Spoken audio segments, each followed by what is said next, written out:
हथनी शहरातील भीमाप्पा यांची मुलगी सुजाताचे लग्न 5-6 वर्षापूर्वी रायबाग तालुक्यातील हारुगिरी येथील तेजू पवार याच्यासोबत झाले होते. तिचा नवरा सुरुवातीपासूनच भांडखोर आणि संशयखोर असल्याने तिचे त्याच्यासोबत पटत नव्हते. दोघांमध्ये वारंवार भांडणे होत होती. त्यांची भांडणे समाजातील लोकांनी आणि पै-पाहुण्यांनी मिटवण्याचा प्रयत्न केला, परंतु तिच्या नवऱ्याचा तिच्यावरील संशय काही केल्या कमी होत नव्हता. या कारणातून तो तिला मारहाण करत होता. दारूच्या नशेत तो हातात सापडेल त्या वस्तूने तिला मारत होता. त्याच्या मारहाणीला कंटाळून सुजाता वर्षभरापूर्वी आईकडे माहेरी राहायला आली होती. त्यातच तिच्या वडिलांचे निधन झाल्याने तिच्या आईला तिचाच आधार होता. वडिलांच्या निधनानंतर सुजाताने आपल्या माहेरचे घर आणि थोडीफार शेती आपल्या नावावर करून घेतली आणि गावातच ती नवीन घर बांधून राहू लागली. सुजाता सुंदर असल्याने तिचे पाय नकळतपणे घसरले. गावातच राहणाऱ्या कुमार हवालदार याच्याबरोबर तिची घसट वाढली. नवऱ्याला सोडून राहणारी बाई तिला कशाची गरज आहे हे कुमारने ओळखले. तो तिच्या मागे लागला. ती देखील त्याला प्रतिसाद देऊ लागली. दोघेही एकांतात भेटून शरीरसुख घेऊ लागले. ऐन जवानीत मुसमुसलेल्या सुजाताची भरगच्च जवानी कुमार हा लुटू लागला. तो विवाहित आणि 2 मुलांचा बाप असला तरी सुजाताच्या प्रेमात तो अखंड बुडाला. ते दोघे चोरी चुपे शरीरसुख घेत होते. दोघांच्या विवाहबाह्य संबंधाची चर्चा गल्लीत आणि नातेवाईकात होऊ लागली, परंतु सुजाताच्या घरच्या लोकांनी त्यांच्या या संबंधाकडे सोयीस्करपणे दुर्लक्ष केले होते. जवान मुलगी कोणाचा तरी आसरा घेणारच असे तिच्या आईचे मत झाले होते.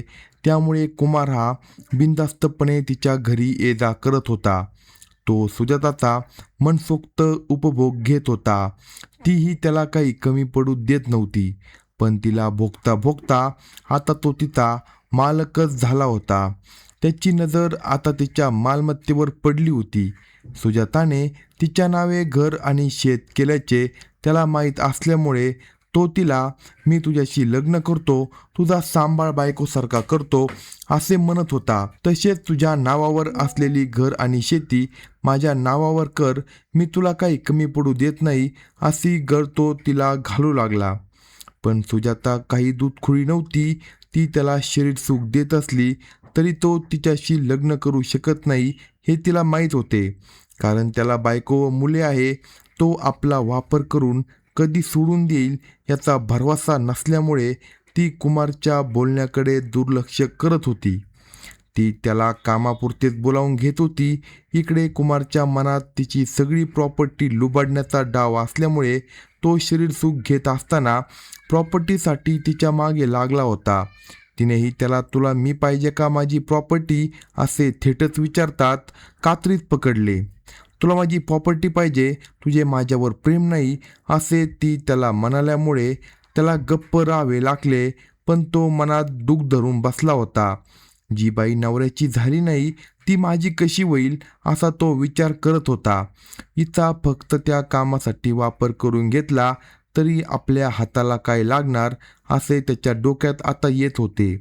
तिला आपण नवऱ्यासारखे प्रेम देतो, तिला काय पाहिजे काय नको ते पाहतो, म्हणजे तिने आपल्या नावावर तिची संपत्ती प्रॉपर्टी करायला काय हरकत आहे असे त्याचे मत होते. तो तिला सारखा सारखा यासाठी म्हणत होता, पण तिने वेगळाच विचार केला असल्याने ती काही प्रियकर कुमारच्या नावावर आपली सर्व प्रॉपर्टी करायला तयार नसल्यामुळे तो तिच्यावर चिडून होता. त्याने आता वेगळाच विचार केला. गुरुवार दिनांक 5 मार्च 2026 रोजी त्याने तिला फोन करून बोलावून घेतले. तिला सायंकाळच्या वेळेस आपल्या गाडीवर बसून हातनीपासून काही अंतरावर असणाऱ्या एका ऊसाच्या शेतात नेले. उभ्या पिकात ते दोघे शिरले.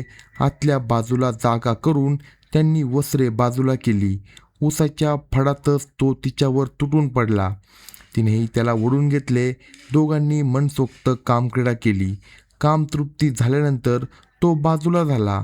ती कपडे परिधान करू लागली तेव्हा कपडे चढवत तो म्हणाला, सुजाता, मी तुला पाहिजे तसे सुख देतो. आपण नवरा बायकोसारखे राहूया.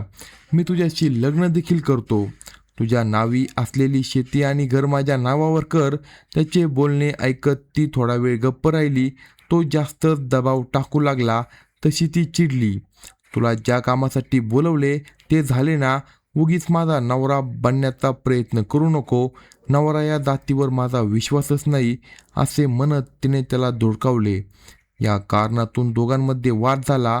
वाद वाढतच गेला. तेव्हा त्याने तिला मारहाण करत तिचा गळा दाबण्याचा प्रयत्न केला, परंतु ती त्याला बाजूला ढकलून देण्याचा प्रयत्न करत असल्यामुळे त्याला तिचा जास्तच राग आला. त्याने आपल्या दोन्ही हाताने तिच्याच ओढणीने तिचा गळा आवळून धरला. तिला जराही हलण्याची संधी दिली नाही. काही क्षणातच तिचा तडफडून मृत्यू झाला. तिचा आपल्या हातून खून झाला आहे हे त्याच्या लक्षात आल्यावर त्याने तिथून काढता पाय घेतला. आपल्या 2 व्हीलर गाडीवरून तो त्या ठिकाणावरून निघून गेला. इकडे संध्याकाळी बाहेर गेलेली सुजाता रात्री उशिरापर्यंत घराकडे परत आली नाही, म्हणून तिची वयोवृद्ध आई लीलावती हिने शेजारी पाजाऱ्यांच्या मदतीने तिला शोधण्याचा प्रयत्न केला. 2-3 दिवस तिने आपल्या पै पाहुण्यांच्या मदतीने तिचा शोध घेतला, परंतु तिचा काही शोध लागत नव्हता. तिचा मोबाईल देखील बंद लागत असल्यामुळे 3 दिवसांनी लीलावती यांनी आपली मुलगी सुजाता पवार वय 34 ही दिनांक 5 मार्च 2026 पासून बेपत्ता असल्याची तक्रार आथणी पोलिसात नोंदवली. पोलीसही तिचा शोध घेत होते, परंतु तिचा काही शोध लागत नव्हता. पोलिसांच्या शोध मोहिमेत स्वतः कुमार हवालदार हा देखील फिरत होता. इकडे शहराबाहेर असणारा एक शेतकरी आपल्या शेतात दिनांक 11 मार्च 2026 रोजी गेला असता त्याला ऊसाच्या फडातून दुर्गंधी येऊ लागली. त्याने फडात जाऊन पाहिले असता एका महिलेचा मृतदेह पडल्याचे दिसले. त्या महिलेच्या गळ्याभोवती तिची ओढणी होती. बहुधा त्याच ओढणीने तिला मारून टाकले असावे असा तर्क करून त्याने आजूबाजूच्या शेतकऱ्यांना घटनास्थळी बोलावून घेतले. घटनास्थळी बघ्यांची गर्दी झाली. त्यातीलच एकाने त्या महिलेला ओळखले. ती मयत महिला आथणी शहरातील पारशेट्टी गल्लीतील सुजाता पवार असल्याचे त्याच्या लक्षात आले आणि त्याने शेजारच्या पाजारच्या लोकांना हे सांगितले. घटनास्थळी मयत सुजाता पवार हिच्या आईला देखील बोलावून घेण्यात आले. तिनेही आपल्या मुलीचा मृतदेह ओळखला. कुणीतरी या घटनेची माहिती आथणी पोलिसांना दिल्यावर पोलीस देखील तातडीने घटनास्थळी दाखल झाले. पोलिसांनी घटनेचा पंचनामा करून मृतदेह पोस्टमॉर्टमसाठी आथणी येथील सरकारी रुग्णालयात पाठवून दिला. या घटनेची माहिती पोलिसांनी मयत सुजाता पवार हिची आई लीलावती हिच्याकडून घेतली असता तिने पोलिसांना सांगितले की मयत सुजाताबरोबर गावातीलच कुमार कलप्पा हवालदार याचे प्रेमसंबंध असून तो आपल्या मुलीला कायम त्रास देत होता. या माहितीच्या आधारे पोलिसांनी कुमार हवालदार याला ताब्यात घेतले. त्याला पोलीस स्टेशनला आणून चौकशी केली असता त्याने नाही करत आपला गुन्हा कबूल केला.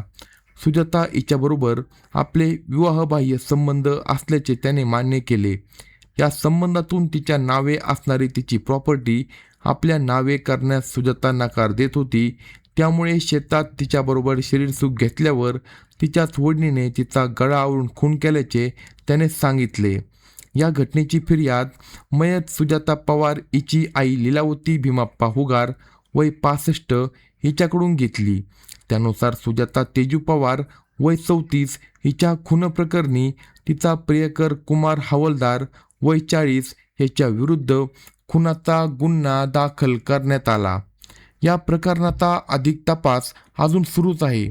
अशाच नवनवीन क्राईम स्टोरी ऐकण्यासाठी कलम 302 या मराठी चॅनेलला लगेच सबस्क्राईब करा आणि आपल्या प्रतिक्रिया कमेंट बॉक्समध्ये कळवा.